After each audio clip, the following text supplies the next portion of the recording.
vocabulary improvement by reading newspapers, debating on issues, finally, to stay motivated and never give up will instill great confidence in us and improve our communication skills. Thank you, ma'am, for enlightening us. We assure you that we will put in our best efforts to make our schools as cosmos for learners. We had 3 subject-wise sessions from 11:15 to 4:30 p.m. The takeaways from all the MTs who presented yesterday uncorked our mind to peek into a broader view of every aspect of teaching learning process. Thank you for your valuable share. Today's general session will be taken up by Mrs. Anandavalli ma'am, cluster head and principal of Matrushri DAV Public School, on the topic classroom management, a biggest challenge for all the teachers, how to manage a class effectively. A brief introduction about Anandavalli ma'am, a core academician who has done her BSc Honours from University of Madras, B.Ed from Satya Sai Institute of Higher Learning, Masters in Psychology from Annamalai University, Masters in Education from University of Madras. She has 30 years of service in the field of education and 16 years as an administrator. She's a master trainer in mathematics by Ramanujan Academy, Chennai, master trainer in mathematics by DAV-CAE.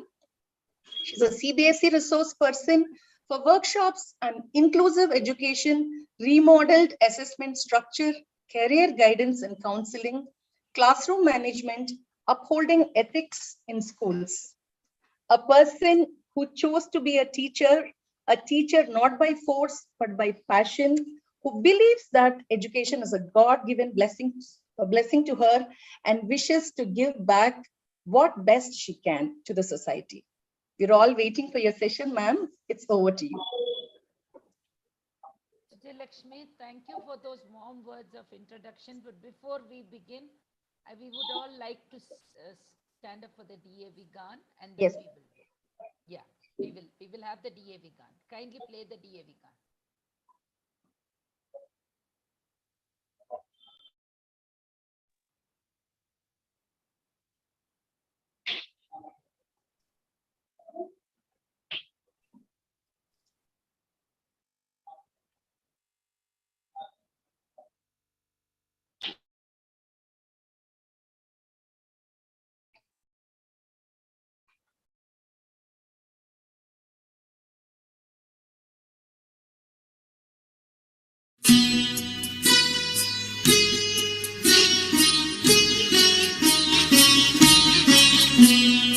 अविरल निर्मल सलिल सदय ज्ञान प्रदायिनी ज्योतिर्मय हो चहु दिशि उद्घोष अभय दिए विजय जय दिए विजय जय प्रबल प्रवाहमयी नित नूतन जीवन दायिनी सदा सनातन वेद प्रणीता परम पुनीता ये धारा अक्षय दिए विजय जय दिए विजय जय दयानंद से प्रेम भक्ति ले हंसराज से त्याग शक्ति ले धर्म भक्ति का राष्ट्र शक्ति का हो दिन मान उदय दिए विजय जय दिए विजय जय सुख समृद्धि इसकी लहरें प्रेम शांति इसके तट ठहरे सघन शांतिमय प्रबल क्रांतिमय लिए अटल निश्चय दिए विजय जय दिए विजय जय।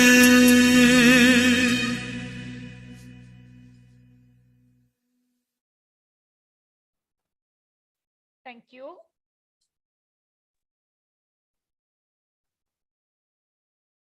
So, first of all, I would like to express my gratitude to DAV-CAE for helping us organize these kind of training workshops, which in turn will be beneficial to all the teachers of AP Zone 1. And I would like to thank our regional officer and training coordinator, Mrs. Meenu Agarwal, for giving us this platform to express ourselves. Welcoming all the principals and ma'am also to today's session. When we were having a discussion as to general sessions by principals during this capacity building program, the topic of communication skills and how communication skills form a base for the teacher effectiveness and teacher competency to improve was discussed upon. And yesterday's session by Meenu ma'am was a true eye-opener to many of us to reflect upon our style of teaching and to see where we are or where we stand as a pedagogical leader. And then take ourselves forward to be a better teacher. Then when I was discussing with ma'am, she said, Anandavalli, why don't you take up the topic of classroom management? Though it seems to be a very common topic, there is a lot of scope for a lot of discussion and lot of Excuse me, madam. Yeah.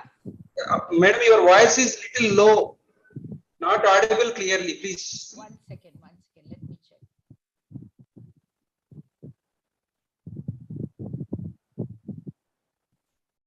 Is it okay now? Am I audible? No, madam, not No, enough. ma'am, still low. No, ma'am. No, Still madam, low. not at all. Still low, ma'am. It is low, ma'am, actually. Hello, is it okay now? No, madam. No, no, madam.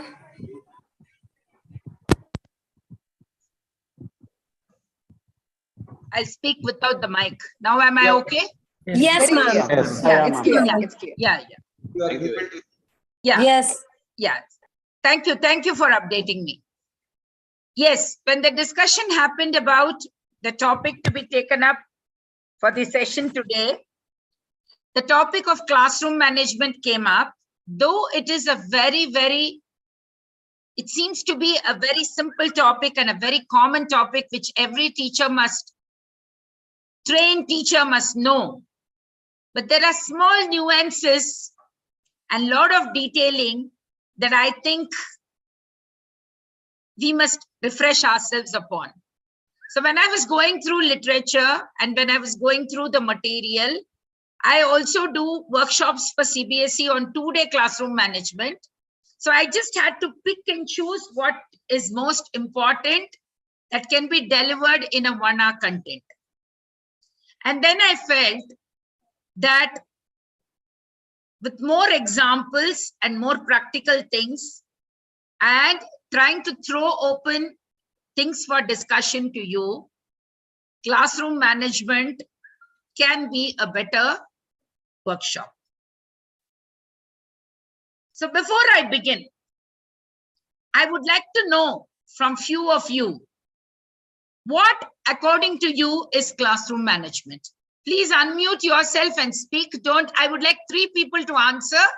Any 3, please unmute yourself and speak. What according to you is classroom management? Anyone? Any principal, any head of the school can take the initiative? No, there are no rights and no wrongs here. Whatever you say, we will listen to it. So it Good has to morning, be, madam. Yeah, good morning. Good morning. This is Lalita Devi from SMLDAV Palkonda. Yeah. Curriculum and instructional planning or management instruction involves the classroom management, madam. Okay, fine. Curriculum and instructional planning according to you. Okay. Yes. Next, anyone else? What do you think is classroom management? Ma'am, I'm According to Satyalakshmi, you ma'am. is classroom management. What do you think is classroom management? Satyalakshmi here, ma'am. Namaste. Yes. Ma'am, whatever is to be delivered, whatever is to be transacted to the child, I feel that it has to be very well accustomed by the child. That is, we as teachers should bend forward to their level in making it understand. Okay. Whatever may be the Whatever concept. transaction happens in the class, according to you, is classroom management, and it should reach the child. Okay. Yes, ma'am. Anything else? Anyone else has anything else to say? Yes, learning happens, whatever is delivered. Learning happens when whatever is delivered. Learning should happen to whatever is delivered in the classroom. Whatever is delivered. Okay. That according to you is classroom management. Namaste, madam. Namaste, ma'am. Yeah. This is Anita Reddy from DAV Orient Chittapur, ma'am. Okay.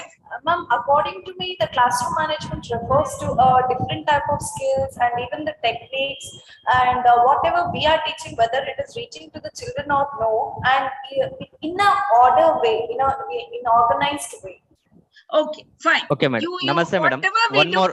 I think we will stop here. Next, we have a lot of discussion. The whole workshop is an interactive workshop. So we will take it from others next. Others will get turn next time. So I would request my technical team to start sharing my PPT. I always like to keep my hands free. I don't like to be operating on my system. Yeah.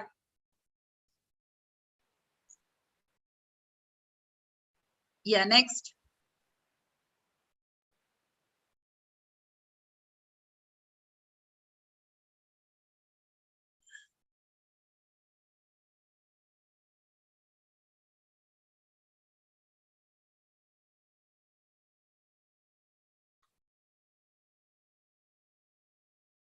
What is the definition of classroom management? Let's go to the classical definition of classroom management.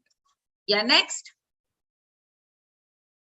Classroom management definition by Everston and Weinstein: the actions taken by the teachers to create and maintain a learning environment conducive for successful instruction.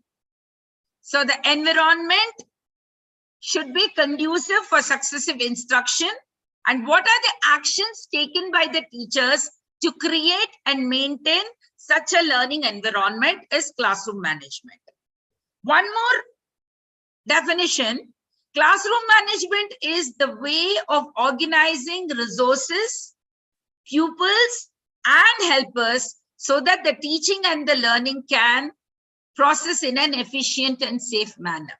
This is one more definition. Yes, continue. So as you see, there are various things in classroom management. Somebody said all the techniques, all the skills, all that you do or transact in the classroom, the entire curriculum planning, the lesson plan, the interaction with the children, the interaction with the parent, the way the teacher plans her entire lesson of, maybe 40 minutes, how the planning is done, the way the teacher makes the student sit in the class, the seating arrangement in the class, the way the teacher enters the class, motivates the children and grabs their attention and is able to deliver effectively the content that the teacher wants to deliver. All this come under the purview of classroom management. So classroom management is a very big umbrella under which we get all these things to come and fit into it. So sometimes we think that classroom management and class organization, both these things are the same. Are they the same or are they different? Let us see if they are different, how are they different? And if they are the same, how are they the same? Classroom management is a set of strategies which are used to ensure productive and harmonious learning environment. This is classroom management. Whereas classroom organization is the way Teachers structure time, space, and the classroom interactions to promote learning. So that is classroom organization. So that structuring of the time, space, and classroom interactions to promote learning is classroom organization. This is more the physical domain, whereas classroom management encompasses everything else that we discussed earlier. Next, let's go to the next one. Then some of you might think, okay, maintaining discipline in the classroom is classroom management. Is there a difference between classroom management and classroom discipline? If there is a difference, what is the difference? Classroom management, again, is a set of complex plans and actions which the teacher uses to ensure that learning in the classroom is effective and efficient. All her set of plans. Whereas classroom discipline is the practice of teaching or training a person to obey rules or a code of behavior in both short-term and long-term. Simple things in classroom discipline. The way the child enters the school, the way the child wishes his teachers. To be very honest with you, post-COVID, children have forgotten to wish their teachers. They say, hi, ma'am. Namaste is forgotten. So we have to teach them. So how do we teach them? Should we go to every class and tell children, first, wish us namaste? No, I think we have to model ourselves for it. When we see a child, what prevents us from folding our hands and saying a namaste to the child? Why can't the teacher or the principal take the first step in wishing the child a namaste? Immediately the child will wish us back. And once we start doing this, when we enter the class, we expect children to stand up and wish all of us. Today's children are in their lost world. They don't even bother if you enter the class. So when you enter the class, you wish a cheerful namaste to children. Namaste, children. Then I'm sure, listening to your exuberant voice, the children will get up from their seats and wish you a namaste. Slowly, we have to build the discipline and culture in our school. It must start from the peon in the gate, and it must continue till the principal of the school. Every employee, every staff member should learn to wish people first. This is the first culture. Second thing, when children enter the class, when they leave the class, they have to seek permission and enter and leave, not enter as they like and leave the class as they like when the teacher is there in the class. So they must seek permission. What are the words they use to seek permission? You have to teach them that. And then when they walk in the corridors, post-COVID, we are asking children not to crowd themselves in either in the washroom or, in any other space, or they just get into clusters and groups and start discussing. Slowly, we have to teach them how to maintain social distance, at the same time, how they maintain that discipline. They don't run in the corridors. They don't hurt others in the corridors. They don't have any sharp instruments or objects in their hands. So all this becomes part of classroom discipline. Classroom discipline is actually, talking in mathematical terms and language, it's a subset of classroom management. But classroom management is the universal set under which these come. Yeah, continue. Let's continue. So what is effective classroom management? Effective classroom management has all these components, or it encompasses all these things. It establishes and sustains an orderly environment in the classroom. So I will throw a question now to all of you. If a class is very quiet, and if the children of the class are sitting in their places and listening to the class, will you say that learning is taking place in 100% manner? A quiet classroom equal to learning taking place in 100% way? If you ask me, I will say no.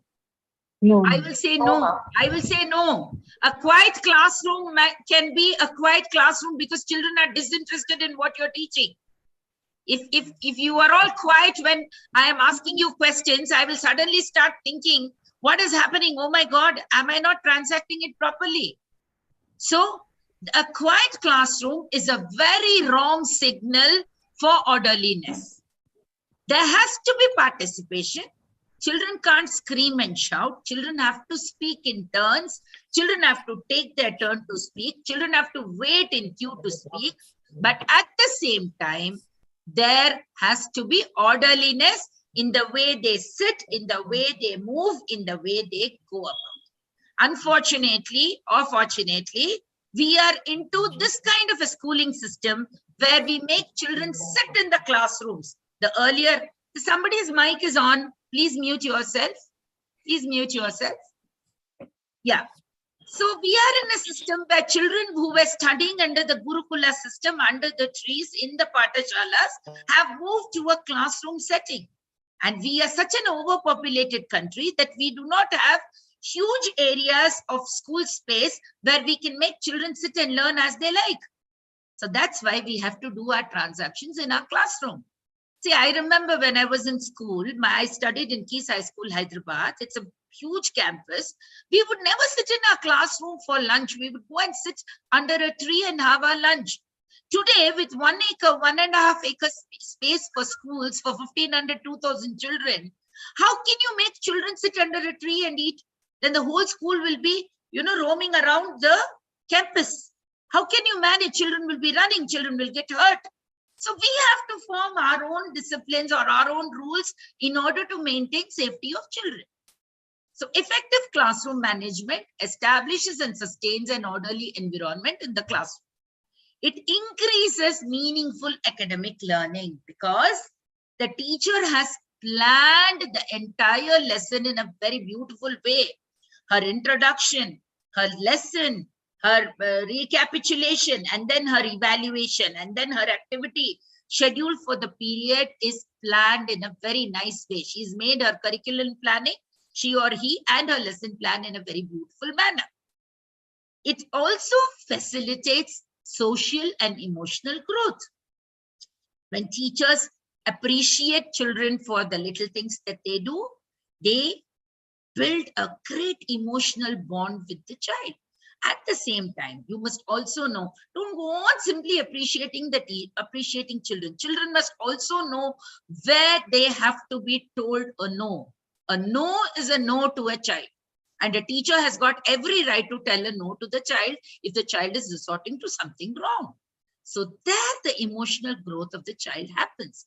And social growth happens when he interacts with his peers, when he interacts with his juniors, with his seniors. There's a lot of social growth happening. That's why many parents, though today homeschooling is the order of the day, they want children to come to school because peer learning and social and emotional growth is one of the key components of holistic development of the child. Then, effective classroom management decreases negative behaviors and increases time spent fruitfully in academic engagement. Because we are engaging the child very beautifully in academics, in school, it decreases negative and unwanted behavior in the child. It provides economy of time and energy. Because you have planned your entire schedule so beautifully, it helps you to economize on the energy spent and the time spent for various activities. Let's go to the next slide.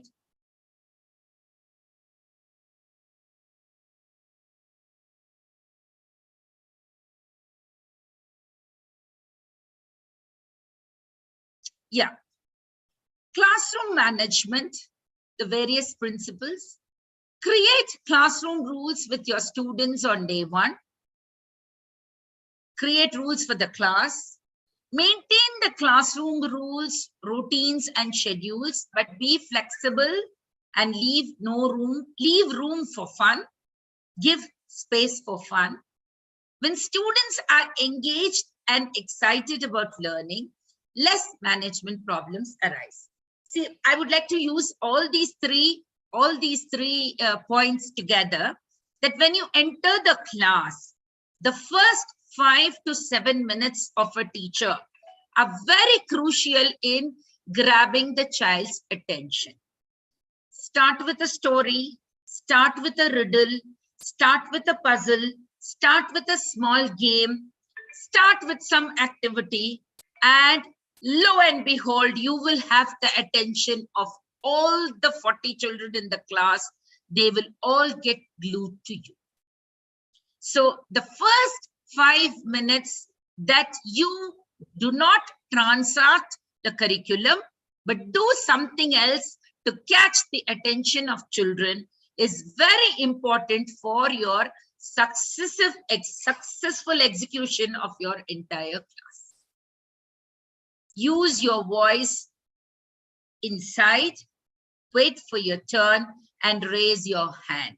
These are the rules that you give to children. Use your voice inside. So the inside voice of a child, don't go on screaming. If you want to say something, raise your hand and wait for your turn. Always have a backup plan. Get the students involved, have them take part in designing and smooth running of the class. Create an atmosphere of respect in which children feel safe, valuable, and want to take risks. Yes, this is very important. Respecting every child, however small the child may be. Respecting every child is very important. Be aware of all school resources. Do not ignore any negative behavior. Create a daily duties routine. This is for the teacher. Now, before I say respect children, I would like to narrate a small incident that happened recently in school, where, I would use respect children and active listening to children. Active listening, we will talk about active listening also later on. But I want you to, I'm not boasting here as how I've sorted this issue or something like that, but I want to bring to light the issue that happened in the class that, it might be opening your mind to think in a different way. We recently opened, last month, June, when we opened kindergarten classes, the child of UKG, I was receiving, feedback from the teacher that, ma'am, there is a child in class UKG. The child is not at all sitting in the class. He is just roaming around the class and he's talking in a language that is a lot adultish. It is not at all kids' vocabulary. I was not finding time to go to the class and sit with it. Then after 2-3 days, when I was repeatedly getting this feedback from the class teacher, I said, no, it's today I have to go and watch this child, what the child is doing. So when I went on rounds, I saw this child with his bag on his back, and he's not willing to sit in his chair. He wants to move out of the class. He wants to go somewhere. And he was standing there, and the teacher was trying to make him sit in his place. He started punching the teacher in the stomach. So I just went there and I just held his hand. And maybe, though I hold children gently, because he was using so much of force, I was just holding his hand a little tight. That he just broke himself away and he looks at me and he says, why do you punish me? Who are you? You are not supposed to punish me. And he thought for a minute and he said, oh, so you're the principal. He knows I'm the principal. I said, yes, I'm the principal of the school. Then he says, I need to teach you a lesson.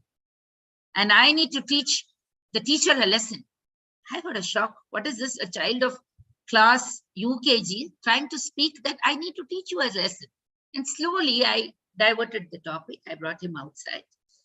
He made him sit by a chair beside me. And then I picked up a conversation with the child. I asked him, what happened? Why do you need to teach? No, the teacher is asking me to sit.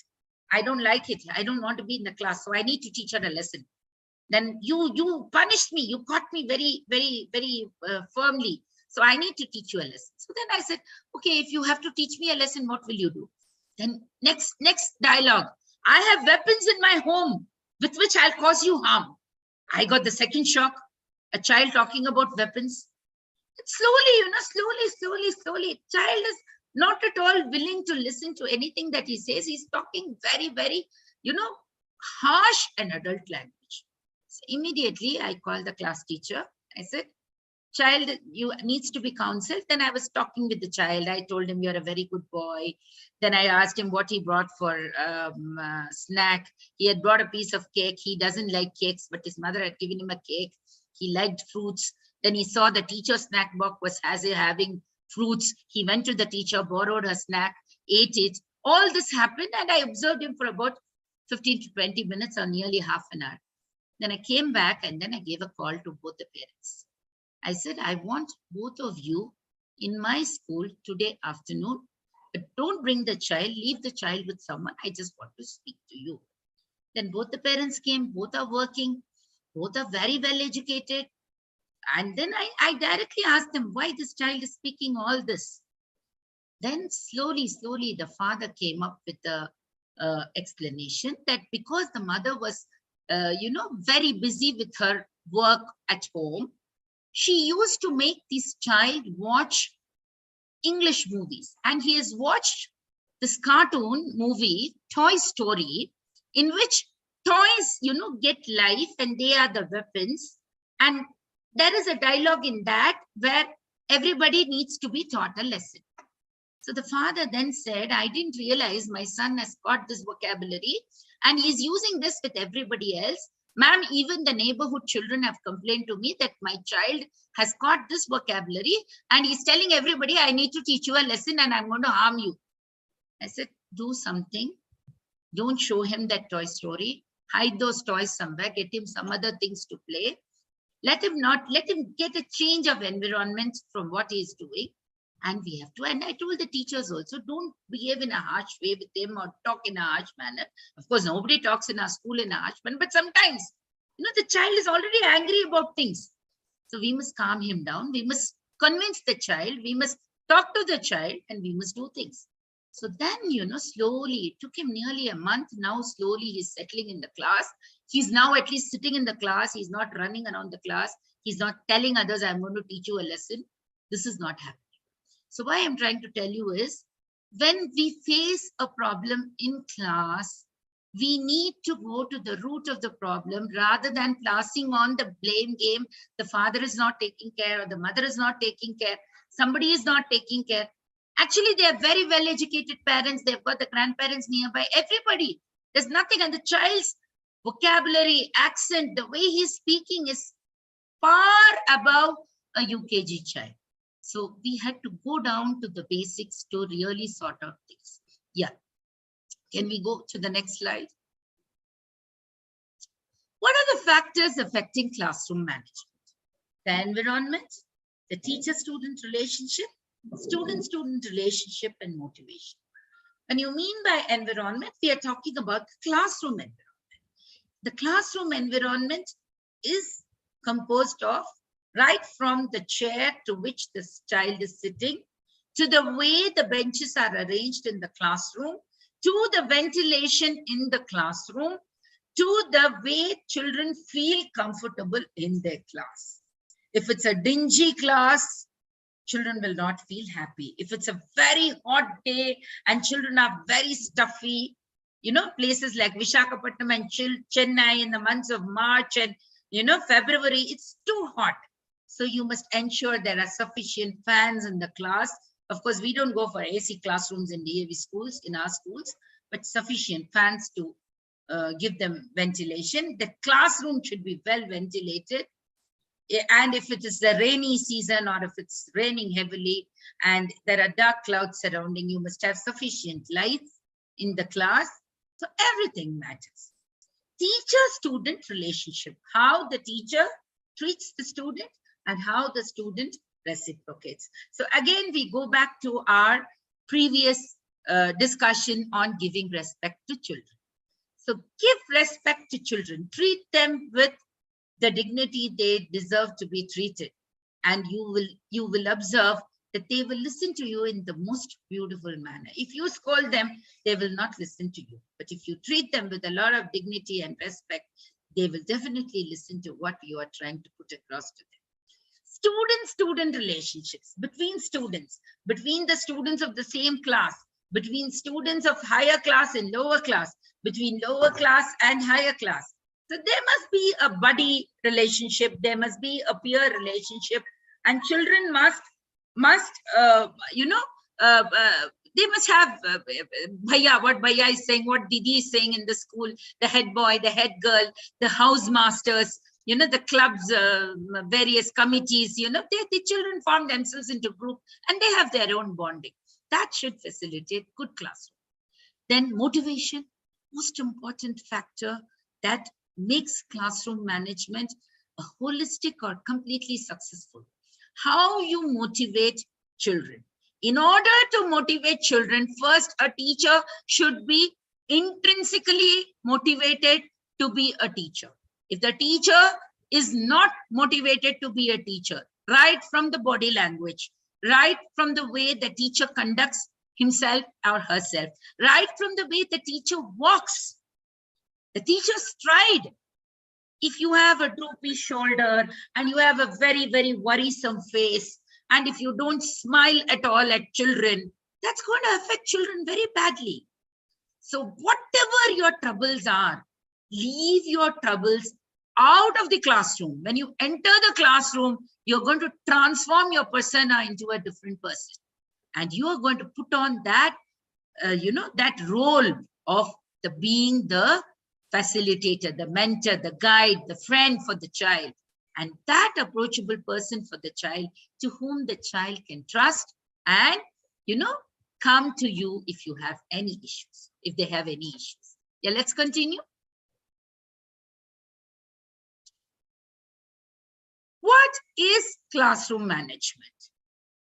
Effective discipline, being prepared for class, motivating students, facilitating appropriate behavior of students, providing or creating a safe, comfortable learning environment.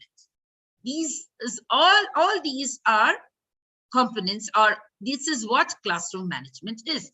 There's some more to this list. Continue. Building student self-esteem, being creative and imaginative in daily lessons, ensuring the right kind of climate for learning to occur, and preparing students for future life. See, you have to think out of the box and be creative to be a teacher who is to be admired for. So that is how you make your daily lessons very creative and imaginative. And preparing students for life, that's most important. See, we must prepare children who are confident of facing this world of uncertainties of today. Their self-esteem, their self-confidence, we must build. And the school should be the place where we create that. And we must make them, so self-sufficient that tomorrow they can decide to be entrepreneurs and not, wait for somebody to offer them a job. They can think out of the box. They can be creative. They can come up with innovative ideas and innovations, and they can be part and parcel of the nation development. That is how we have to think of students' future. Today we hear news of children who are so emotionally hollow from within that at the small failures or small setbacks in life, they cannot face and they want to end their life. We must not create such children. Mark one side, okay, they must achieve academic success. But what is more important is making them emotionally very, very strong and giving them a feeling of emotional sense of security and a surety about themselves. That is most important. And our DAV school should be instrumental in making children who are very, very self-reliant. And history is evident that for all these years, we have been creating such wonderful alumni out of DAV schools. So we must be, that should be our focus of doing that. Yes, let's continue. What classroom management is not? Creating of an orderly classroom, teaching lessons in the style you want to teach. You decide the lesson should be taught only in this particular way, or you decide only these questions will be put forth in the class and other questions will not be put forth. So yesterday when ma'am was talking about the knowledge, improving the knowledge and competency of a teacher. See, today's children are more informed than you. Today's children are more, they are more aware of things around them with technology and with social media and with other things. So when they come into the classroom and when you have planned a lesson in a particular style, supposing on that particular day you want to do a lecture demonstration, but then when you start the lecture demonstration, it slowly shifts into discussion. You cannot say, I will not do my lecture demonstration. I have planned my lecture demonstration, but I cannot cut out the discussion also completely. I have to give a little leverage for the discussion and then bring it back to my lecture demonstration. So you cannot say, I will only teach in this style. You must be able to adapt and evolve to the style that is required for a classroom transaction. That is what is the demand of today. Yes, let's continue. Components of classroom management. There's a little bit of theory. Yes. Content management. First, the content, the lesson plans, the curriculum planning. How do you manage your instruction? Then your organization, your time management, and your teaching style. Sometimes I find certain teachers, especially I myself am a math teacher, but I find math teachers will always eat into the next teacher's 5 minutes extra period, extra time. Please don't do that. Plan your teaching content, plan your motivation for 5 minutes, your teaching content for 20 minutes, and then your recapitulation and your evaluation for the last 10 minutes. So your 40-minute period is planned in this way. Structure of the class, management, and physical environment. This is also very important. All this comes under the content management. Let's go next. Conduct management, the behavior, the discipline, the classroom rules. You must teach children. Today's children don't want to apologize for anything that they do. They say, why should I say a sorry? Because I'm not telling everybody should say a sorry when something is wrong or something. But children must know to tell a sorry when they are wrong. They can't argue that I am always right. There are two sides to a coin. One is the right side and one is the wrong. Right and wrong. I don't say coin, two sides to any issue. So there can be a right side, there can be a wrong side. But if you have offended, if the child has offended somebody or done something, with his action, he must learn to apologize and say a sorry. And be thankful, be gracious, be empathetic. These qualities we have to insist and we have to teach to children. If we don't teach, today in the nuclear family, unfortunately, there's either the father, there's a big joke that goes on. What's a joint family? If father, mother, and child live together, that itself is joint family. Because nowadays there are a lot of broken marriages. So children don't grow up with grandparents. So they don't know how to speak, how to conduct themselves. They think the teacher is also their friend and they will speak in that way only. That's okay. We as teachers can accept it. But we must teach children what they actually have to speak and how they have to conduct themselves. I think as a teacher, we can put our foot firmly down and say, that's what I said. This is the yes in discipline. This is the no in discipline. Be firm in your words, be firm in your transactions, and don't go on changing yourself and contradict yourself. You have to be consistent when you talk to children. Children look for consistency in your behavior and in your speech. And if you show partisan attitude between two children, you will lose the respect that you have for children, from children. So children must know this teacher is a fair and just teacher. If I go to this teacher, my issues will be settled in the most just, in the most fair manner. So that should be the confidence we create. Yes, next. Covenant management, facilitation of trust. I can hear somebody's audio. Please mute yourself. Thank you. Facilitation of trust, respectful relationship that promotes optimal success of children, focuses on classroom as a social system where group dynamics are encouraged. Children work as a group to find solutions. Yes, today a lot of activities, we have come into a lot of group activities and activity-based learning where we come up with children doing a lot of group activities where one takes on a leadership role and all other children, are peers and they do a lot of peer learning.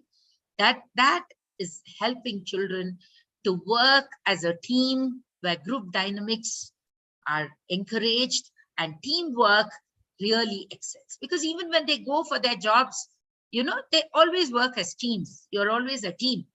And you don't stand alone as a person, but you stand as a team. And it's the team that does very well that excels. So that's how we have to. This is the third component. Yeah. Next. There are 4 styles of learning or learners. Let's say learners are of 4 styles: auditory learners, kinesthetic learners, visual learners, and reading and writing learners. See, after I finish this explanation, I'll be putting my people will be posting a Google form in the chat box of both the Zoom as well as in the description box of the YouTube channel. In that Google form, you can test yourself what kind of a learner are you. Are you an auditory learner? Are you a kinesthetic learner? Are you a visual learner? Or are you a learner who is more into the reading and writing? So VART styles of learning, it says there are 4 main types of learners. So let's go and take up one by one and let's discuss. Visual learner. A visual learner, he learns best by seeing things. By looking at graphs, by looking at charts, diagrams, illustrations, handouts, videos. These are most helpful to a visual learner. So he learns best by seeing. So if you have a visual aid in the classroom, then that visual aid will help this type of learner to decipher things from it. He might be a little mathematical skilled because he is able to read graphs and charts and do his inferences from that. So that kind of a person is a visual learner. Next we go to the oral or the auditory learner. He learns best by hearing information. In fact, rather than hearing, I think the word there should be listening to information. You might hear to noise, but you will only listen to information. They tend to get a great deal out of lectures. They are good at remembering things that they hear. For these kind of learners, podcasts, podcasts of, small podcasts of your lesson will help.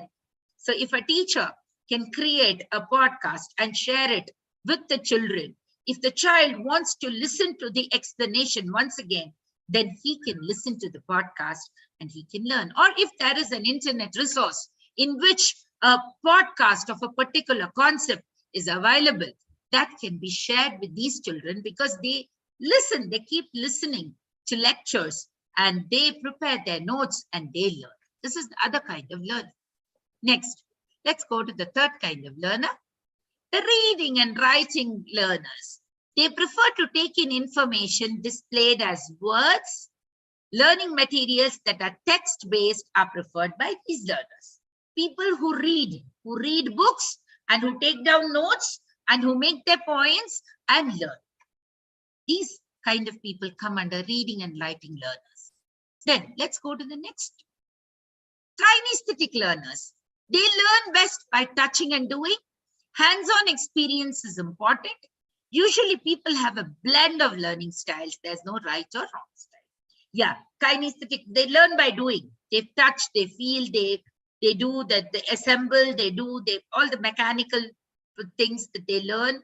Anything that comes with assembly, anything that comes with, children do a jigsaw puzzle and they learn. They do this, what is it called? Lego. You find a lot of kids having this Lego kits and they construct the toys out of it. They learn things a lot by doing that. They are kinesthetic learners. Yes. So now we will be giving you this form, which you can answer. There's no hurry, immediately that you have to answer. It will be in the chat box. You can take your time and you can answer. And it is also available in the YouTube description. You can take it and you can answer and submit. And when you submit, you will know what kind of a learner are you. Yeah, let's go to the, people have a blend of learning styles. There's no right or wrong. Okay, now let's come to most important things, which is characteristics of effective teachers. When we blend all the components of classroom management into one, what are the characteristics of effective teachers? They are masters of their material. When I say material, it is not just the textbook content. It is going beyond the textbook. It is having your resources. It is having your linked resources. Today, you have to give children everything. And we are talking now about, we had some sessions yesterday of flipped classroom. How we must be able to blend learning, hybrid learning, blended learning, flipped classroom. This is the classroom of the future that we are talking about. The methodology that we have been using all these years is undergoing a paradigm shift. And we have to transact the classroom in a different manner in the future.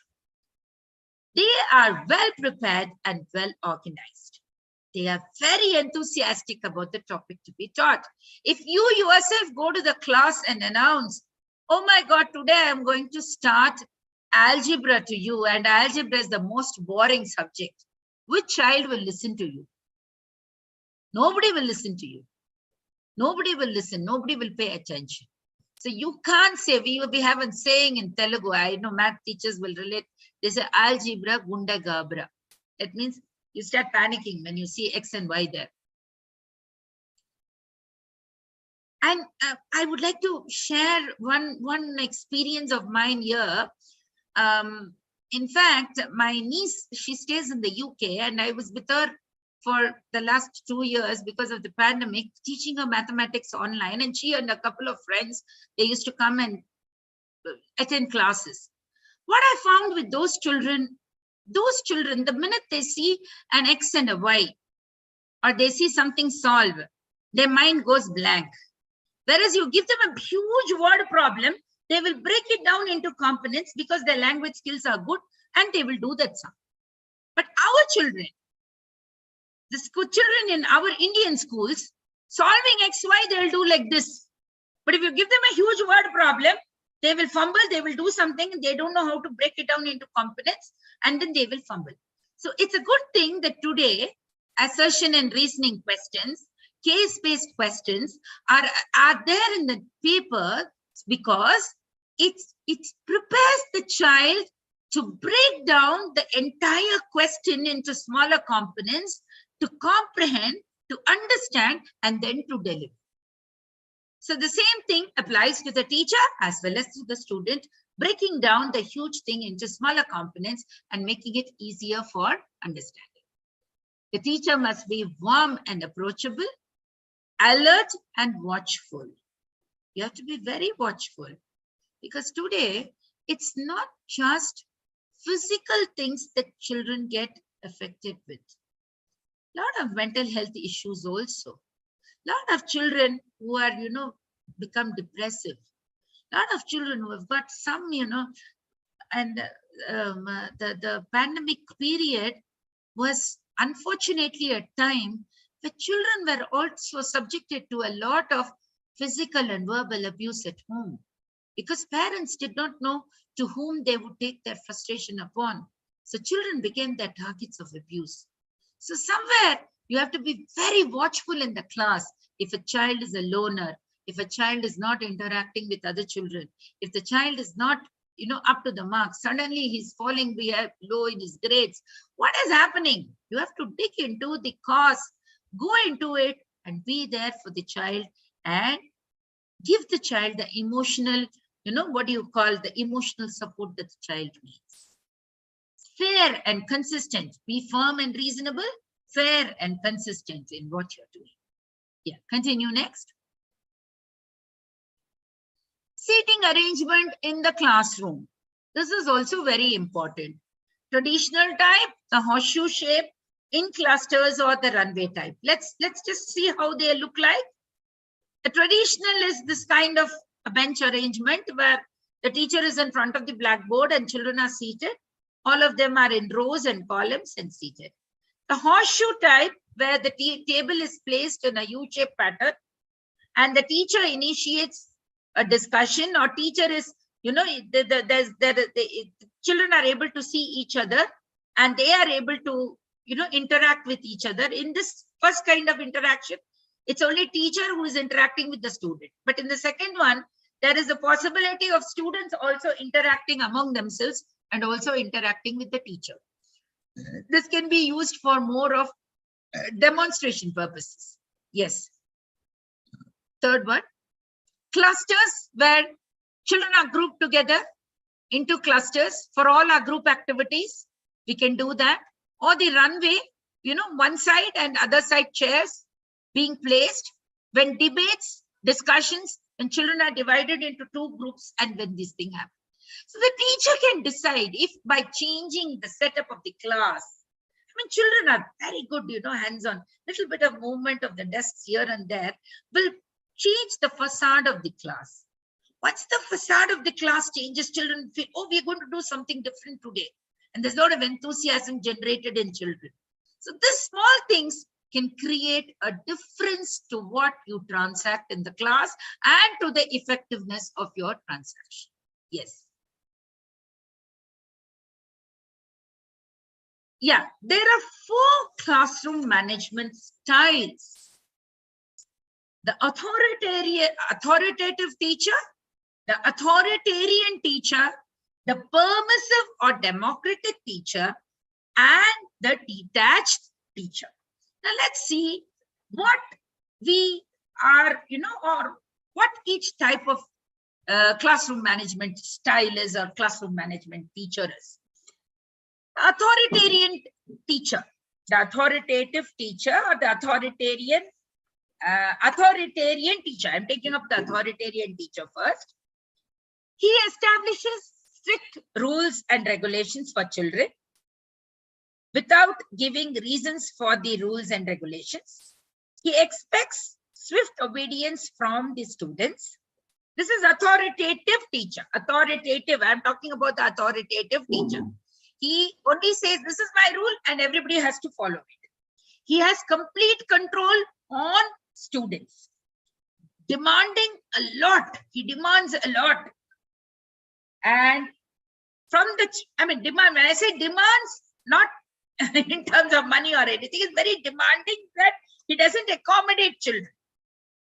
Uses a loud voice to get the attention of children and discourages students to ask questions and does not display warm behavior. He's an authoritative teacher. Now, who's an authoritarian teacher? An authoritarian teacher establishes rules, regulations for the students and gives reason for the same, places control, simultaneously encourages independence, gives student support, gives motivation, does everything to students, and is also having a positive outlook and a supporting outlook. He has orderly classrooms. Okay. Next, a permissive or a democratic teacher. It is very few demands or controls on students, is very helpful and supportive, but he does not have standards to achieve. Does not have standards to achieve. He does not have control on classrooms. He's very democratic. And the last type, very detached teacher. He is not involved at all in what the children are doing, has very few demands on children, and has very undisciplined classrooms. The classrooms do not have discipline at all. So we must have a democratic style combined with the authoritative and authoritarian in aspects to be an efficient teacher. Yes, let's go ahead. The next one. There are certain rules, procedures, and routines that have to be mentioned in classroom in order to ensure that classroom transaction happens effectively. Rules and procedures are a prerequisite for effective classroom management and effective instruction. Rules are guidelines that set expectations for students' behavior. Procedures are more flexible than rules as they are specific ways of doing things. Classroom procedure concerns how things are being done in the classroom. Procedures tell children how you want something to be done. Continue. A rule is a dare to be broken, whereas a procedure is not. A procedure is a to-do, step-to-step process that has to be learned. The number one problem in the classroom is not discipline, but it is the lack of procedure and routine. It is the lack of procedures and routine that lead to classroom indiscipline. Okay, now continue. Some procedures which each teacher must teach the students. I think we've already discussed this. We will quickly run through this. Entering the classroom, dismissing at the end of the day, asking for help in the class, working in a team or groups,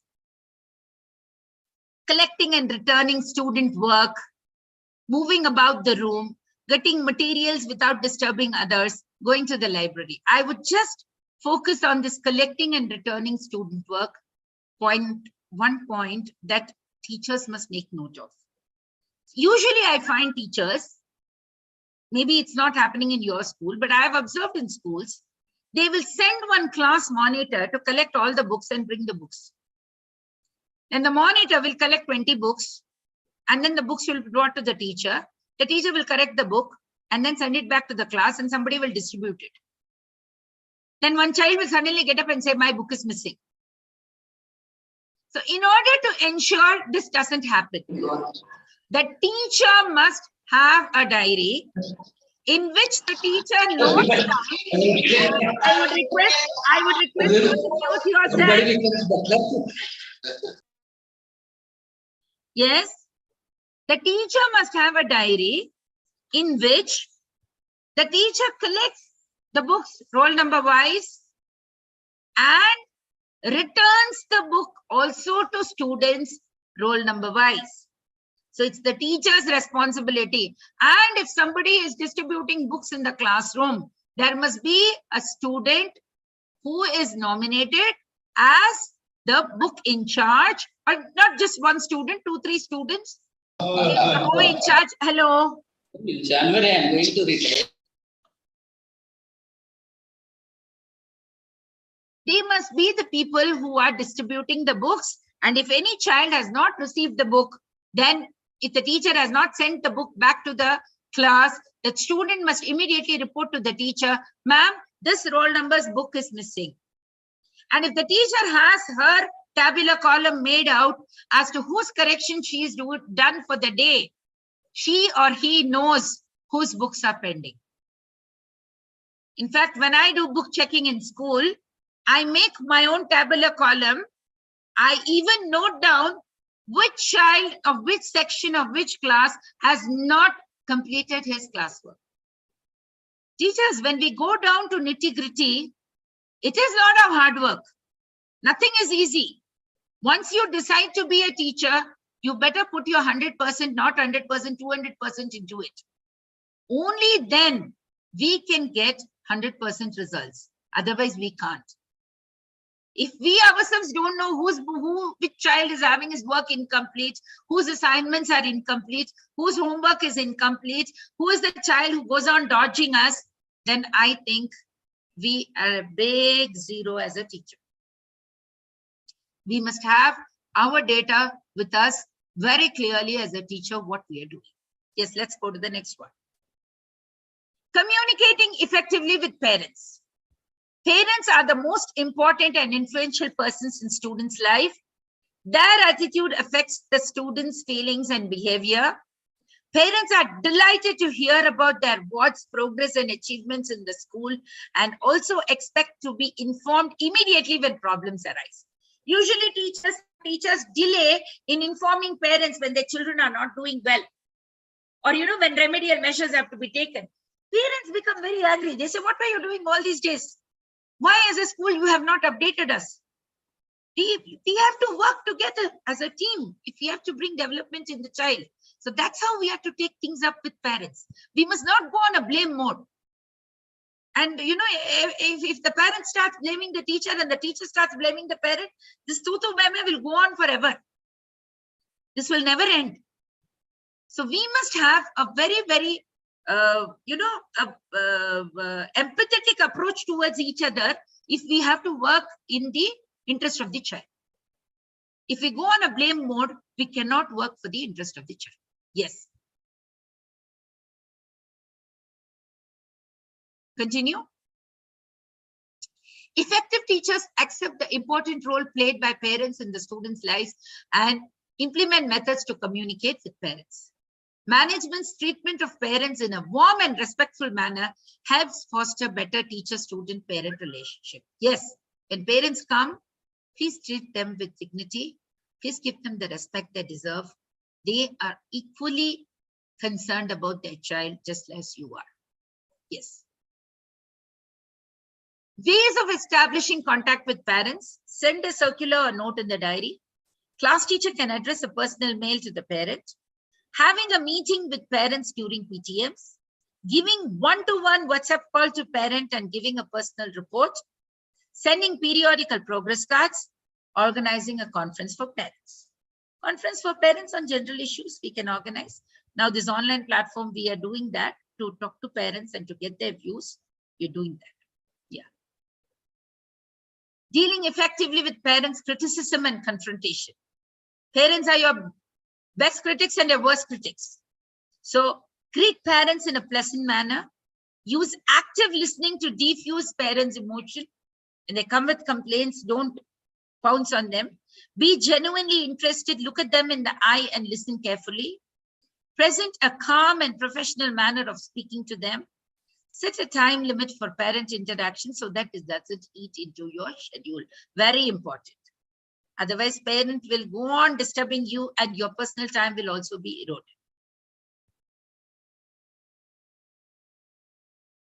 Ask parent honestly if he or she is aware of student's problem and vice versa. Sometimes parents might not be even aware of what the child is going through. We as teachers observe the child for 8 hours in a day and we know what the child is going through. So we have to update the parent if the parent doesn't know anything what that's happening with the child. Be open and honest. Empathize, emphasize specific things when you're talking about a child. Don't view child and parents as problems. Tell parents specifically what needs to be done to deal with problems. Yes, you must also give solutions to problems, not just say child has a problem, child has a problem, child has a problem. Yes. Now we come to the most important component of classroom management. This is case study. Now I have 12 case studies with me. So 12 case studies. We are allotting case study to each school. So I will just be allotting the case study to each school, the number, and then I will be reading out the number of the case study to you. You can go through that. I will be displaying the slides. You can note down. And then we are going to initiate a discussion for the next 20 minutes on how this particular case study or how this particular case can be resolved. So question number 1, case study number 1 is allotted to Wadi School. Case study 2 to Chennai School. Case study 3, Ukkunagaram School. Case study 4, Raichur School. Case study 5, Hospet School. Case study 6, Vikat Sagar. Case study 7, Rajam School. Case number 8, Palakonda School. Case study 9, Orient School, Chittapur. Case study 10, I have left out, the IIT Kandi School. One school I have left out. Which school have I left out? Ma'am, art school, Matrushri DAV Public School. Matrushri is there. One more. 12 schools, no? Ma'am, DAV Gnan Mandir. Gyan Mandir Orient is 9. IIT Kandi is 10. Palakonda, Anakapalli. DAV school Anakapalli is 11. And Matrushri school is 12. So we will be displaying the case studies. Each slide will be displayed for a few seconds. Please note down, I repeat once again. Case study 1 is for Wadi School. Case study 2 is for Chennai School. Case study 3 is for Ukkunagaram School. Case study 4 is for Raichur School. Case study 5 is for Hospet School. Case study 6 is for Vikat Sagar. Case study 7 is for Rajam School. Case study 8 is for Palakonda School.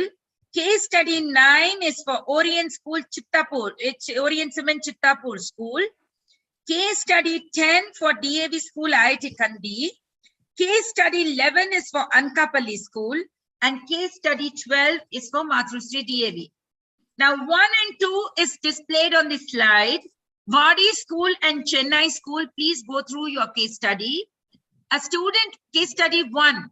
A student of primary classes constantly absents himself from school. As a result, he has a lot of pending work. This is case study 1. Now, case study 2.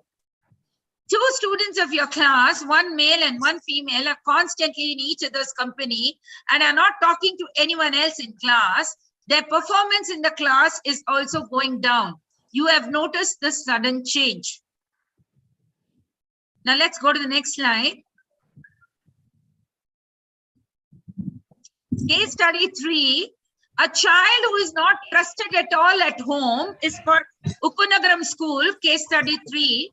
A child who is not trusted at all at home because he has the habit of lying about everything at home. The boy shares everything only with his teachers. Okay? Case study 4. The lesson you delivered took less time than planned and you have 15 minutes remaining. You are not prepared or planned for the next lesson or activity. What will you do? How will you deal with it? Case study 4 is for Raichur School. Case study 5 is for Hospet School. A student of your class constantly resorts to disruptive negative behavior in order to seek your attention. Next slide, please. Case study 6. One of the students of your classroom is dominating the group during group activities. He or she is an average student. This is for Vikat Sagar School.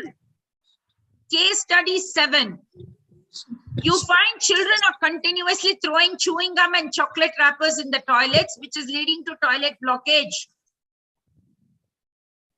This is for Rajam School. Case study 8 for Palakonda School. Students have taken their half-yearly exams and on correcting the papers, you find that some students have resorted to unfair means in the classroom or in the exam. Continue. Case study 9. One day you're passing through the chemistry lab, you hear the glass breaking and children spraying from the fire extinguisher on each other. There is no teacher or lab in charge present there. This is Orient School, Chittapur. Case study 10. During the stock checking of library books, you find that some books meant for high school kids are missing. Then, case number 11. You organize a discussion on a certain topic in the classroom. A lively discussion turns into an intense argument with 3 or 4 students. Hostile, damaging remarks and comments have been exchanged. This is for Anakapalli School. Then case study 12. is for Mathrusri DAV school. A student of middle school never completes his classwork and home assignments whenever he is asked to bring his work for checking. He either absents himself or gives an excuse that he has forgotten his book. Once again, I request the slides to be played, each slide for a minute, so that people can take down. Please play the slides once again. You will have about 2 minutes time to think, and each school will come up with their solution. Only the teachers of that particular school will speak when the case study of that school is going on. Others will not speak.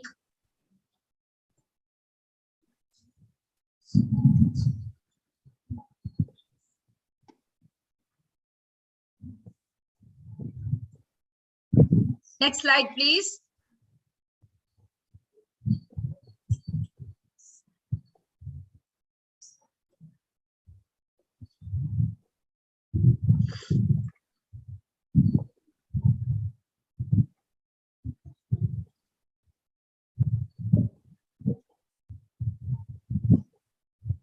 Next slide, please.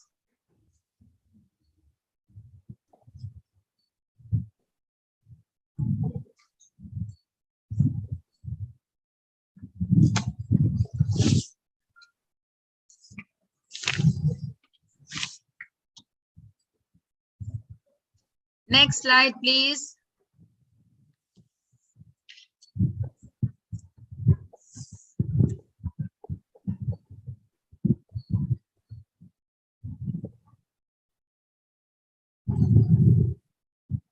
Next slide, please.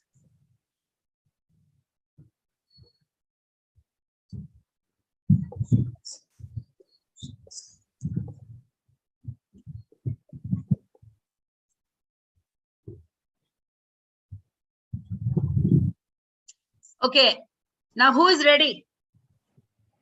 Namaste, ma'am. Yes. This is Sumangali from DAV Wadi. Okay, Sumangali. Yes. Can we go to the first case study? Yes. Yes, ma'am. So, like first we will be identifying the child. Okay. And then we have to first, it is not only thinking about the negativity. Can you switch on your camera? Can you switch on your camera? Let's see your face. Sure, sure. Yes, ma'am. Yes, ma'am. Yeah. So first we have to identify the child. Okay. And then instead of taking the negative part of the child, first see what are the positive aspects of the child. First start encouraging him so that make the child feel comfortable. That is what is the thing. Then identify his hobbies and then bring him into our track. And then other than this, we have to speak with the parents also. Then we will get a clear idea where he is actually lagging behind, right? Then if possible, one-to-one interaction is very, very important. The teacher-student bonding is very important. And then in that way, first we need to boost the personality of the child. I think the first thing is the first line of primary class constantly absents himself from school. You have to look at these two first very carefully. So for that, we need to speak with the parents actually, why he is actually being absent. Okay. And is he really reaching the school or not? That is how the regular parents should be given the regular feedback regarding this. Okay. And other than that, if he has got any issues, we can solve it in remedial classes one-to-one. Instead of speaking with the child, with the child in front of parents, we can speak with the child personally if he has got any problem. Okay. So that is how we can actually, this is how we can boost his personality also, madam. Okay. Is there anyone else from Wadi school who has got something to say about this case study? Anyone else from Wadi school? Yeah. Good morning, ma'am. Yeah. Good morning. Yes, ma'am. This is Vijay Kumar. Okay. Yes, sir. Yes, sir. Actually, we need to call the parents first. Yes. And we have to find out the reason for the yes. And yes. one-to-one counseling to the parents also, and also to the child. Okay. And we have to find out exactly the timings for the completing the pending work. Exactly. Exactly. Thank you, Mr. Vijay Kumar. Yes, Thank you, Mr. yes. Vijay Kumar. I am sure this healthy discussion with principals as well as with teachers will open up our minds to solve problems in a different way when we are posed with these kind of problems. Okay. Next, we go over to Chennai School. The second case study. Anyone from Chennai School? Hello?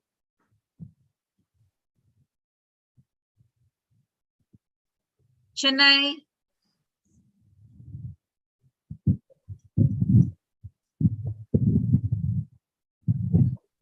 Somebody has unmuted themselves.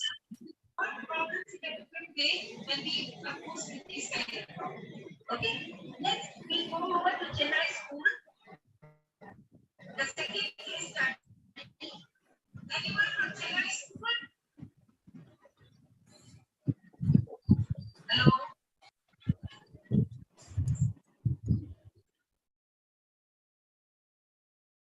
I think there is a problem with Chennai School people. We can listen to you later if nobody is there. Third Next, school, madam. Ukkunagaram. We'll go to Ukkunagaram School. Yes. Ukkunagaram. Good morning. Yes, good morning. I'm Kalyani from DAV Ukkunagaram. Okay. Ukkunagaram, Visakhapatnam. First of all, good morning to all present here. Good morning, respected Anandavalli madam, respected principals of various DAV schools, and dear teachers. So, sorry, I am a little bit having a cough. Cough issues are there. And anyway, madam, your session is absolutely interesting and informative. So since here you have asked us for a case study, first I would just like to tell a few points which we discussed among answers. That is, the case study is a child is not trusted at all at home because he's lying. And the boy shares everything only with the teacher. So here the first thing which we should do is to make the child better, isn't it? How the child will be better and will be accepted at home as who is not a liar, who speaks the truth. So at school as a teacher, first of all, we have to bring him into our confidence, first and foremost. Yes. Secondly, that's what we discussed. We felt will ask him the reason for lying. Why do you lie? Is it because of too much of expectation from the parents? Because sometimes they lie about their marks, they lie about that report cards have been distributed maybe, but they don't tell the truth. And they hide the answer sheets which we have distributed maybe at school. So we have to find out, is it because of too much of expectation or comparison with other students or other, like let's say other family, like cousins or other brother or sister? Yes. Yes. Like we have to find the underlying cause, and maybe we have to. Anyone else has anything to say from Ukkunagaram School? Yes, madam. I'm Kalyani speaking. Good morning, madam. And your sessions were wonderful. So now coming to the topic, we have to speak to the parents also. Yes. Main thing, we have to speak to the parents. First, we have to make them understand, because they feel very bad or they feel offended that the child had trusted the teacher and not them. Yes, exactly. So that we have to tackle it very, very carefully. Yes. In a very delicate issue, because no parent will be ready to accept that they are being separated from the teacher, or the teacher is much closer than them. So that we have to deal it. Yes. Make them understand and find out the situations at home. What might be the things which are creating such an idea in the child to lie to the parents. Yes. That's the main thing. We have to tackle both the issues. We have both the child and the parents. Thank you. Thank you so much. Thank you. Yes. Now we come to case study 4, Raichur School. Raichur. Good morning, madam. Yes. Good morning, madam. Myself, Sharad Kumar, madam. Yeah. Actually, first of all, whenever we are going for the class, we have to plan for 40 minutes. Sometimes if it is not possible, means whatever the topic we have covered, from that we have to raise the questions to the students. And if any identities we can ask. Okay. And recapitulation, we can do it from the whole topic, madam. Okay. Okay. Anyone else has any suggestion from Raichu School how you will tackle this? Myself. Good morning. Madam, good morning, madam. Yes, yes. Myself, Vijay Angadi, madam. Yes. Very good morning. Namaste, Mr. Angadi. Yeah. Namaste, madam. Namaste, very namaste, madam. Pleasant good morning to you. And your session is excellent, madam. And this case is giving more interesting about the teachers and principals also. Our case study, madam, it is 40 minutes time, but the teacher is going to finish the lesson within 25 minutes, but 15 minutes what to do. Usually it will take place, madam, in a newly joined teacher. Usually newly joined teacher, they don't know the duration, how much time we have to make it plan and all. So whenever we find, we'll call the teachers to the my chamber and I'll talk to the teacher. Just 40 minutes duration is there. Your lesson should be planned accordingly. 25 minutes you teach, 15 minutes you give recap. As our Sharat sir Maths informed that 15 minutes recapitulation, otherwise notes, otherwise ask the some interesting things to do. I think every teacher should be equipped with a small quiz or a small, recapitulation quiz or a game. Game based, if you conduct a game based on what you have taught, that will eat away your 15 minutes in no time. Exo game or some other game, what's the good word, or some game that you have to enrich the vocabulary. You can do that game so that the game takes away the time, and that's also a recapitulation. The creative activity can be done remaining 15 minutes, madam. Yes, thank you so much. Thank you so much, madam. Now, school number. Good morning, ma'am. Good morning, ma'am. Myself, Geeta Nayak from Raichur. Yeah.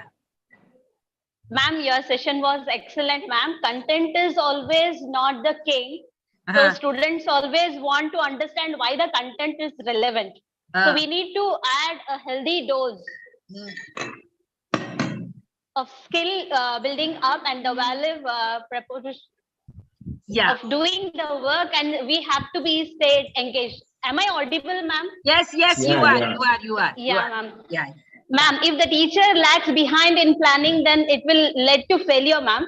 Yes. So good teachers are always over-prepared and always thinking about the next lesson, and they are in continuous state of preparation and planning, ma'am. Very good, very good. Now we come to the next case study 5 from Jose.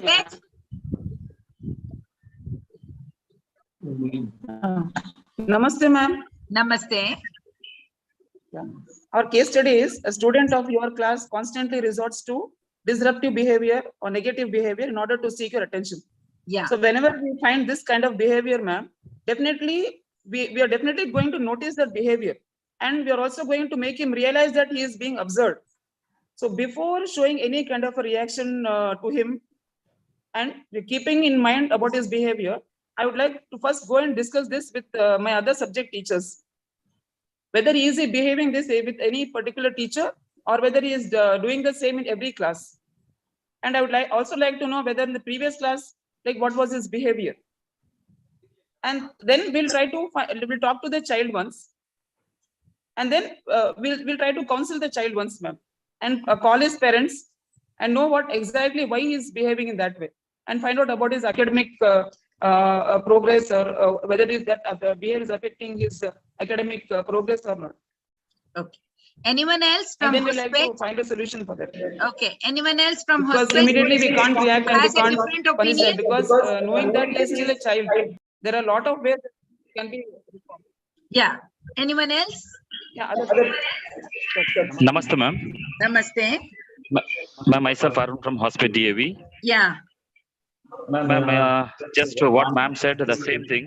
First, orderly, if we want to say, means first we'll identify the child and we'll check about the interest about the studies. And in this behavior, is this behavior is common in each and every period or only in that period?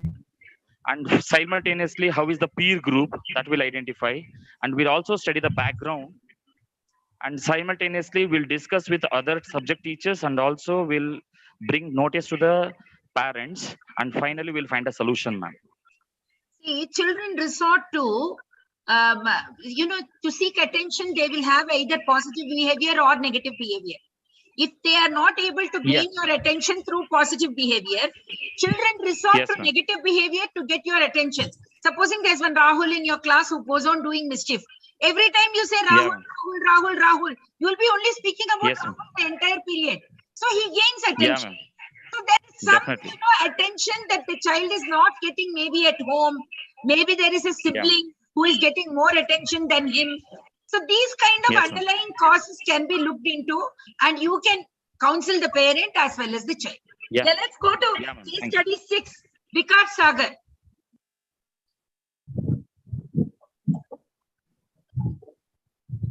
Case study 6. Can we change the slide? Yeah, Vikat Sagar School.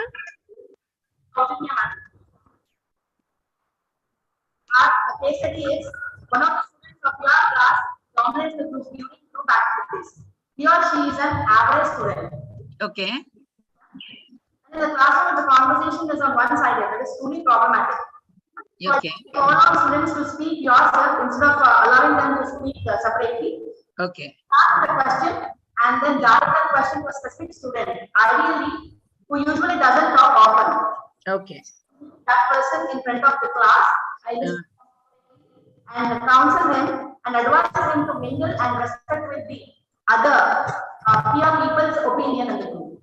Okay. He has to respect others' opinion also. Yes.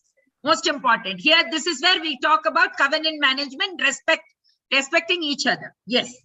Okay. Now, anyone else in Vikat has got a different view? Otherwise, we'll go to Rajam School.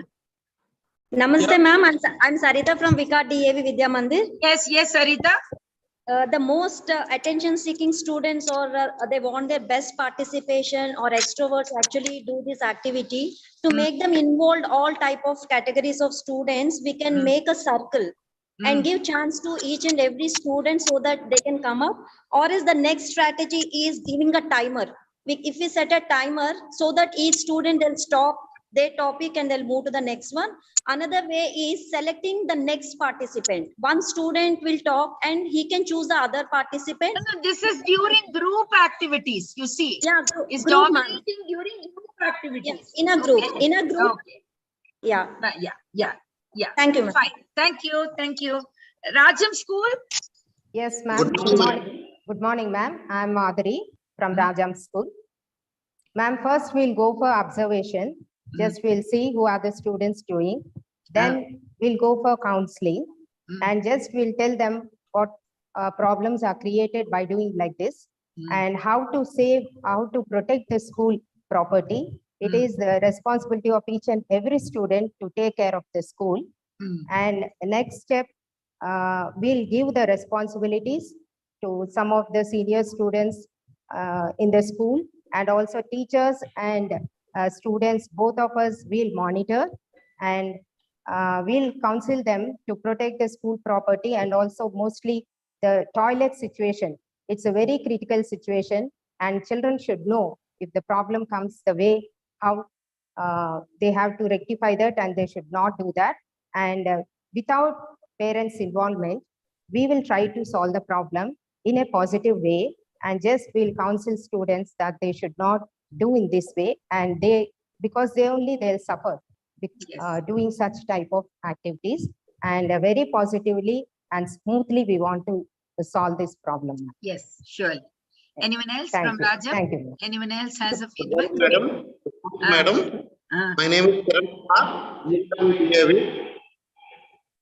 Sir, for given condition, so the remedy is we have to counsel the students with moral value, with explaining moral values. Okay. So the moral values should be related to great personalities and good personalities, and mainly it can differentiate good student and bad student. Okay. And what are the advantages taken by the students who are involved in good activities? What are the disadvantages taken by the bad students who are involved in the bad activity? This should be done. We can't label children good or bad. We can only say their behavior is good or bad. We must never label students, you are a good student or you are a bad student. You are a student. Your behavior is good. Your behavior is bad. That's all. Okay. That's why, madam, we should not point out the student. Yes. But we should explain the condition. Yeah. Thank you. Thank you. Let's go to Ma'am, can I? study Ma'am, 8. Yes. Ma'am, good Who is this? morning. No, we are running Ma'am, out of time. We are already 10:35. Okay, ma'am. Okay, ma'am. Okay. Yeah. We still have 6 more schools. Palakonda. Good morning, madam. This is S. Lalita Devi from SMLDAV Palakonda. Yeah. So, doing unfair in examinations.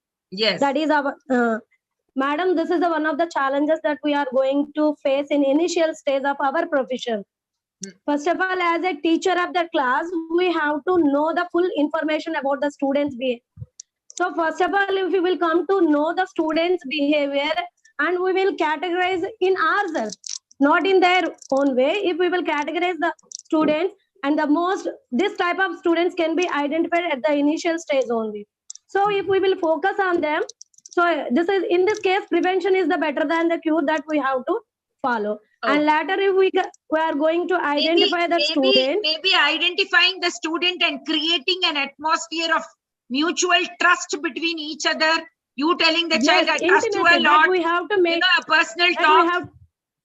Yes. We have to make the intimacy first, create the intimacy.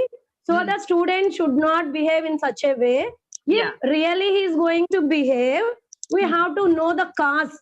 Yes. And because of the parents' threat or something else in his mind, we have to know about that, and we have to counsel and moral support. Giving the moral support, we make them realize that what he has done wrong, so that he will never.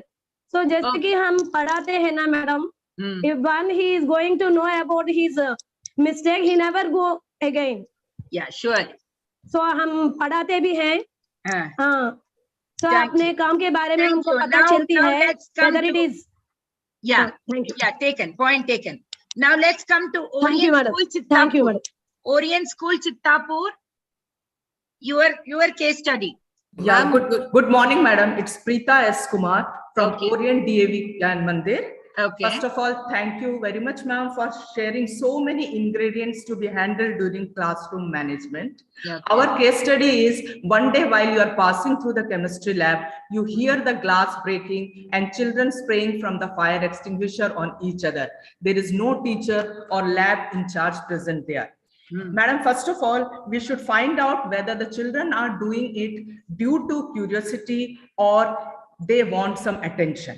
If they are doing it due to curiosity, we should give them the chances to handle the apparatus in the lab, and we should even give them the lab periods if we are not giving them lab periods or if we are not bringing them to lab. And other than that, we should tell them what are the harms they should cause themselves when they are doing this act. And even the children who are doing, they can be made the lab class leader during the lab period. Exactly. Make the people who are doing mischief the leader. Yeah, ma'am. And even we can give them the chances to handle their fire extinguishers. We can have a training for them to handle fire extinguishers and how the gases will harm them or how they can use it. Both merits and demerits should be explained to them. Thank you very much. Thank you so much. Next, we come to IIT Kandi School. Your case study. Good morning, ma'am. This is Kavita from DAV IIT Kandi. Yes. First and foremost, let me thank you for providing such a useful, lecture on classroom management. Our case study is during the start checking of library books, you find that some books meant for high school kids are missing.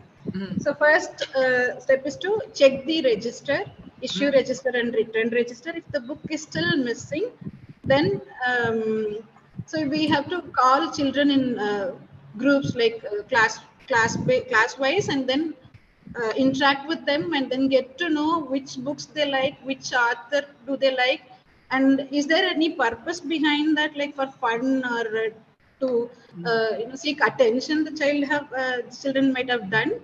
And then, like, if required, you can call the parents. If you will cut down all the other possibilities, you will have like handful of children who might have done this. You may suspect that they have done. then we can counsel the child, and then you can try to recover the book from the child, or like if required, you can call the parents, talk to them, and then like in the absence of child. When you talk to the parent, you can tell the parent that get some books for them for as their gift or birthday gift or something, so that the curiosity to possess books Yes, is, that urge is sorted out. Yeah. Yes, ma'am. Yeah. Let's go to Anandavalli school next for case study 11. Namaste, madam. Somebody's mic is on. Please mute yourself. This is Amuma from Public School, Anandavalli, ma'am. A very good session, madam. This is a wonderful session. We learned many things here. We have given the topic, the case study. You organize a discussion on a certain topic in the classroom. A lively discussion turns into an intense argument with 3-4 students. Hostile, damaging remarks, comment have been exchanged. Madam, we will do that. There is uses and abuses about scientific development. First, we have to listen and observe the argument of the students on this topic, and we will sometimes support and the pros and cons of the child. Then only we can give the correct judgment of the child. We should not we should convince each other, every child, to think in a positive way, and talk, if necessary, talk to the child individually and convince them. And sometimes we counsel the child, the student, with moral values, and he has no right to hurt anybody's feelings. Exactly. If necessary, we talk individually with the students, madam. You must put it into the child's mind that any debate or any argument cannot become personal. A debate is only for a debating issue. There's no personal issues involved there, and they cannot use damaging remarks or comments individually about anybody. Yeah. Next we come to Matrusri, case study 12. Matrusri.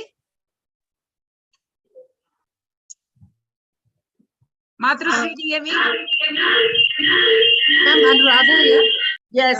Ma'am, in this case, we have got the case study. A student of the middle school never completes his work or and home assignments. Whenever he is asked to bring his work for checking, he either absents himself or gives an excuse for that or incomplete work. Ma'am, normally what we do is we build trust with the child, ask about the root cause of the problem, why he is having everything incomplete. Suppose he did not understand the chapter or he has missed the initial classes. So extra time will be given, or help during the leisure periods or light periods, the child will be taken and help to complete the notes. A sufficient time of 5 or 6 days will be given to the child so that initial hiccups can be completed so that he can go at par with the class. That we are doing it in the class. Okay, fine. Thank you. Now we come to Chennai school. Anybody is there in Chennai school with their case study?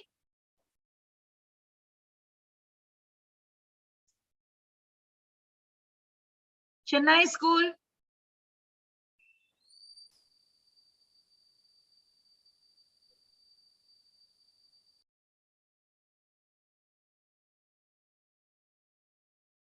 Hello. Seems to be some network issue.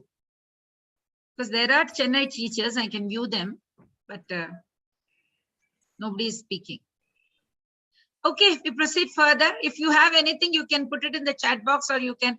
I've also shared this case study Google form with you. It's there in the chat box as well as in the Bhavani. Ma'am, it has been posted, ma'am. It has been posted. Delivery, Amazon delivery. It has been posted in the chat box as well as it's in the description link of the YouTube. You can go through this and you can take your school's this thing. Any other teacher wants to go through and give a feedback for any other case study, you can do it. It's a very interesting exercise because it's there in the YouTube link. It's there. The form is posted there. You can always do it. So you can do that. Let's go further. To conclude my entire session, I thought I'll conclude with a poem. Who am I? I am a teacher, I am a learner. I reflect on my role, the various hats I wear. I am a mother, I am a father. I pour out my love. I am concerned, caring, and strict. I am a soldier. I am a warrior, armed with my weapons, which protect and safeguard. I am a doctor. I am a diagnostic expert who understands the physical and mental state of all around me. I am an engineer. I am a constructor who joins and binds things together, building relationships with bonds. I am a lawyer. I am a debater who settles issues day in and day out and gives judgments non-partisan. I am an artist. I am a painter, a sculptor and a chiseler who brings color and cheer to lives. I am a singer. I am a dancer, a musician and a radio jockey who has rhyme and spring in my stride. I am the king. I am the queen of my empire where my reign is just and fair. Where my reign is just and fair. Above all, when I think more about myself, I am a teacher, all roles molded into one. Thank you so much for being patient listeners. You can always email me at kavalli.r@gmail.com if you have any concerns, any issues, we can always settle it. Just 2 more minutes. Any quick feedbacks, any quick reflections, then we'll wind up. I've already overshooted my time for 5 minutes. Let's have a quick feedback. Thank you so much. You can stop screen sharing. Excellent. Thank you, madam, for your wonderful session. We learned so many Sumangli things. from DAV Wadi. Yeah. It is like a plate of full meals in front of us. You have brought us all the points together, you know, going from the root to the root of the problem and making the student self-confident, self-sufficient. You know, we are actually creating the future citizens. Yes. School is, you have emphasized, you know, on the mainly on the EQ levels, developing EQ levels of the child, which is very much important for the, yes, ma'am, which is very much important for the child. Yes, ma'am. And one very important thing which I like this, developing this skill of acceptance. Yes, I have done a mistake, I learn further. And never I will be doing this, repeating this again. This is what I really loved it, madam. And we often find children facing problem with seeing the big answers, you know, essay type question and answers. They don't feel like learning. So when we just break it into pieces, it will be quite very easy. And that is what you have done for us actually. Thank you so much, madam. That was an excellent, scintillating presentation. Thank you so much. Thank you, Sumangali. That was a lovely feedback. Good morning, madam. I am James Shastri from Anandavalli. Thank you. Yes, Mr. Madam, Shastri. you did a wonderful session, madam. Really, we learned so many things. Thank you. Okay, we are in the practice, but what happened at certain times we will be blocked. We don't get what to do. Actually, the given opinion you gave that for discussion also. It's a great thing. Yes. Madam. Thank you, Mr. Shastri. Thank you very much. Second thing is that it's a great day for us. Great thing. Thank you. We hope that we'll continue this session. Yeah, thank you. Effective, madam. Thank you very much for your great thing, madam. Thank you. Thank you. Thank you. Good morning, ma'am. This is Vani from. Please DAV post school the definitely. registration as well as feedback pro forma. Once again, people are asking in the chat. Sure, ma'am. Yeah. Good morning, ma'am. This is Vani from DAV school, Ukunagar. Vani. Yes, Vani. Yes, ma'am. Your session was very informative, very interesting. And actually to say, we are practicing all these things, but again, you brushed up. Thank you very much, ma'am. Thank you. Thank you, Vani. Thank you, Vani. Yes. Very much, ma'am. Ma'am, good morning, ma'am. Yes. Good morning, ma'am. This is Sridhar Patil from Raichur. Yes, Mr. Patil. It was a very wonderful session, ma'am. We learned so many things for effective classroom management principles, and what is the classroom management, conducting management, and how to effort for the teacher for 200%. then will we get the result for 100%, ma'am. We are 100% will be give the 200% will be give the effort from the students, ma'am. It was a very wonderful session, ma'am. Thank you, Mr. Sridhar. Thank you, Mr. Patil. Yeah. Good morning, madam. Good morning, madam. This is Durgara from DAV Palkonda, madam. Yes. We experienced our, as usual, energetic presentation and awesome insights, madam. That we got the clarity between the classroom organization and classroom discipline, madam. Thank you very much, madam. Thank you. Thank you so much. Thank you. Good morning, madam. Yes. Kiran Kumar, GMRV DAV Raja. Thank you. Madam, configuration of classroom management from your session, especially related to factors affecting classroom management, definition of classroom management from root level, content and conducting management, styles of learners, characteristics of effective teaching, really stands, good information, nice motivation, great inspiration. Thank you, sir. Thank you so much.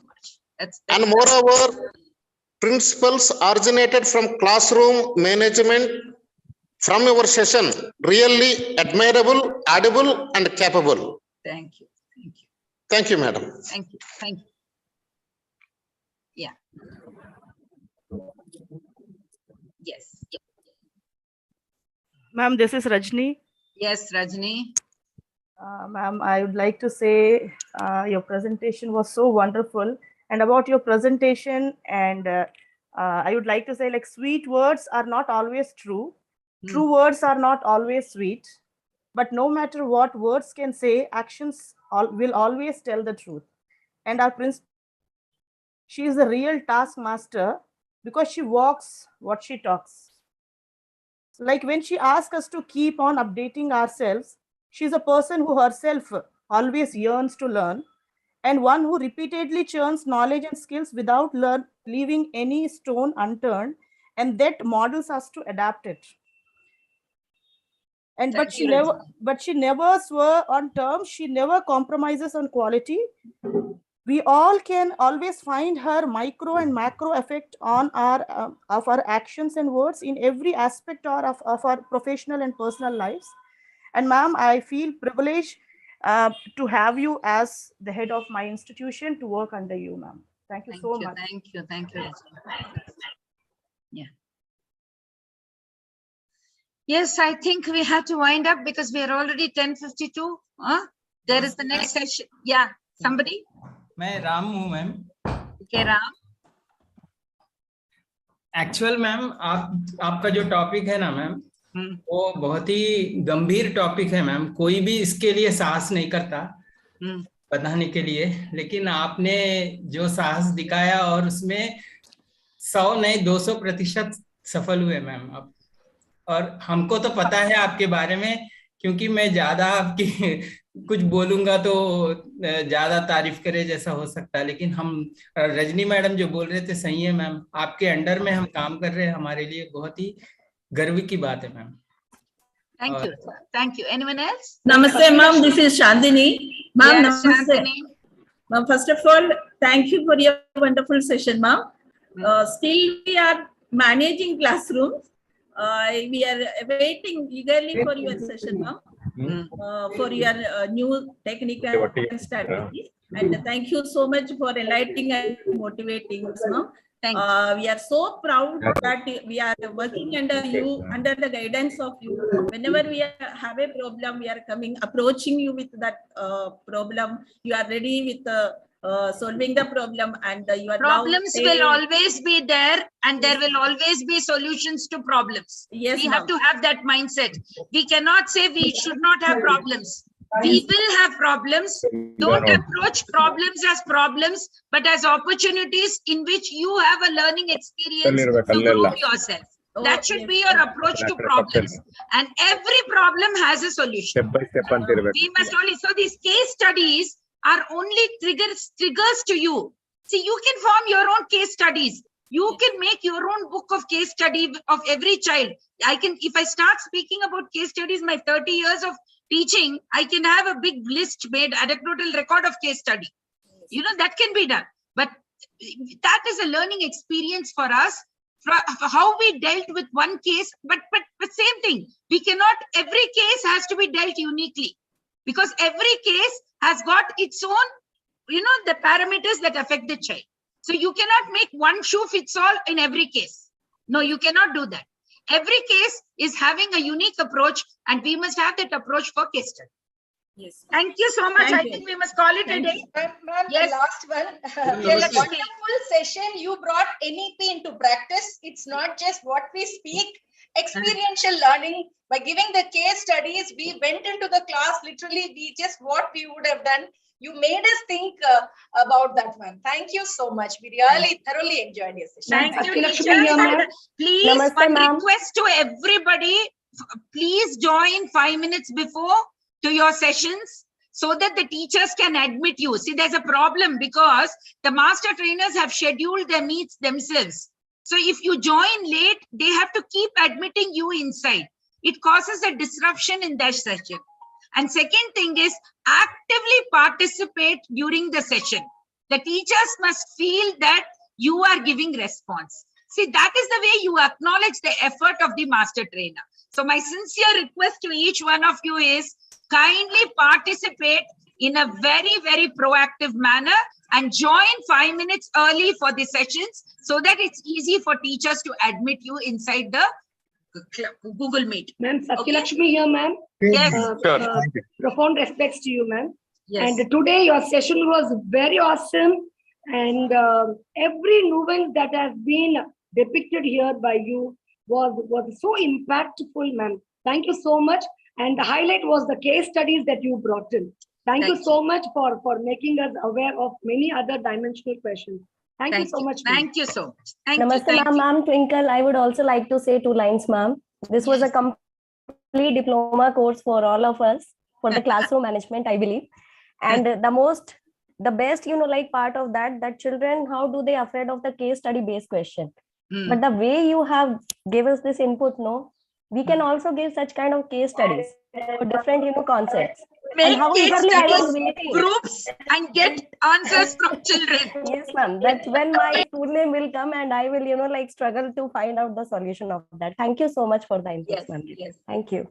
Yes, thank you. Thank you all. Thank you so much. We are winding up. It's 11 o'clock. So thank you so much. Bye-bye. Thank you, ma'am. Thank you, ma'am. Bye. Ma'am is there? Minu ma'am, are you there? I don't think so. She has some important session today. Thank you, madam, for your session. Thank you, sir. Thank you, sir. Thank you, sir. We'll meet. Thank you, sir. Thank you very much.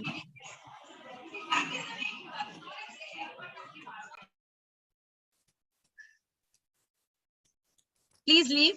Please leave. Thank you, Vijay Kumar, sir. Madam, namaste. Thank you, ma'am. Namaste, sir. Namaste, Shiv Kumar, sir. You have given a very good session, and it is managing the classroom and classroom management. You made a lot of difference. Many of them are habitual of managing the classrooms. Yes, sir. Yes, sir. Anandavalli madam, it was a very nice lot session. of inputs and takeaways. Case study is what the task you have given. The teachers, they have Yes, to understand how to Mr. solve the Kulkarni. case Mr. studies. Kulkarni is saying something. Yeah. Especially the task what you have given case study for the teachers. It is. I like it very much, madam. It's applicable, man. That's a great advantage for us. These teachers Practical, may that's become a why I can say leader in future. Practicability They of must that know case how to study is tackle the important. case studies. Yeah, It was an thank excellent session, madam. Very Thank nice. you. Thank you, sir. Thank you, sir. Thank you, sir. Thank you, ma'am. Thank you, ma'am. Thank you, sir. Thank you, Thank you, sir. man. We're expecting more sessions from you, so that you can learn more. Yeah, surely, Thank you, surely, madam. surely, surely. Definitely. Sure, man. Thank you, man. Madam, thank you, madam. Thank you, sir.